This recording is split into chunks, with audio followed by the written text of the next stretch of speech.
All right, we're going to talk about this just for a brief moment because earlier today I was looking over some videos on YouTube. And man, oh man, here we go again. All kinds of misinformation. All types of people seeing what they want to see, turning it into something. It may be, and I didn't watch any of these videos. It could be just clickbait. But we talked about this the other day on our podcast. We've even put videos up on our YouTube channel. The FMCSA has started taking comments relating to freight brokers and dispatch services. If you are a freight or a dispatcher service, independent dispatcher service, listen, I feel your pain.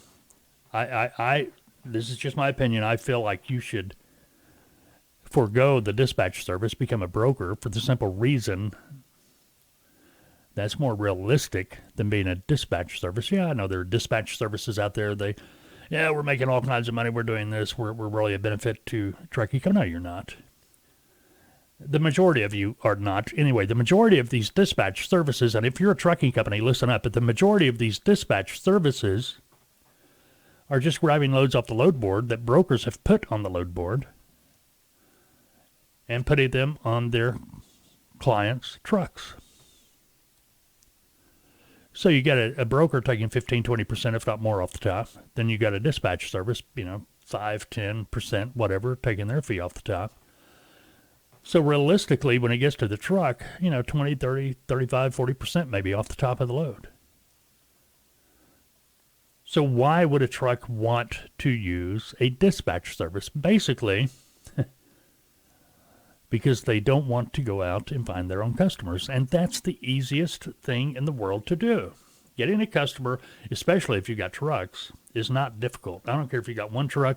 Yes, it's going to be a lot easier if you've got 5 trucks, 10 trucks, whatever. But you can do it with one truck. No, with one truck, you're not going to be able to go into a customer and negotiate a contract. But you are going to be able to work with those customers direct, so you're getting 100% of the load. In other words, if the customer's paying $1,000 to move a load from point A to point B, well, if you're using a dispatch service, you might be seeing $700 of that. So you just gave away $300 because you don't want to make a phone call. See what I mean? It's simple. Matter of fact, we got I think a video dropping tomorrow on our YouTube channel. Is going to be talking about that. We do Q&As, and tomorrow a question is going to come up, I think referencing that. It may have already dropped, but I think it's tomorrow when it's going to drop. But anyway, check that out. If it's there, it's there. You'll see what I'm talking about. But anyway, the FMCSA, the reason they're doing or opening up a comment period is to determine if these dispatch services are real or if they are just trying to skate around the laws pertaining to a freight broker. If there's a need for a dispatch service. There is a need for a dispatch service if the dispatch service is out there getting customers for that trucking company. There's the payoff. But still, if you're a trucking company, why use a dispatch service? Now, let me put the math out there. Let's say you're doing easy number, $3,000 a week. Okay. If you're doing $3,000 a week, I've got myself confused now. But let's $3,000 a week. Let's say that's the total monies you could have made that week on one truck. But if you're using a dispatch service, okay, you're probably only doing $3,100 or $2,100 a week, because that $900 is going out to dispatch service and the broker.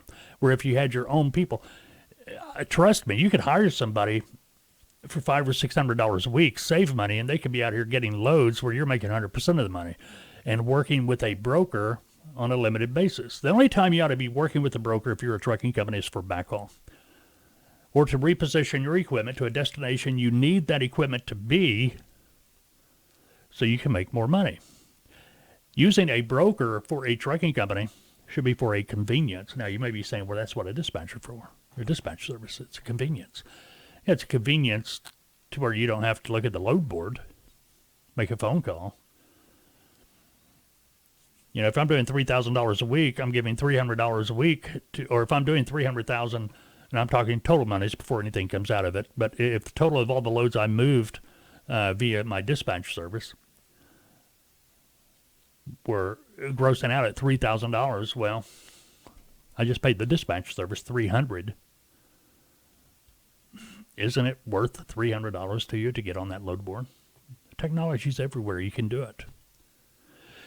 Get on the load board. Call a broker. Get a load. This is what the FMCSA is looking at.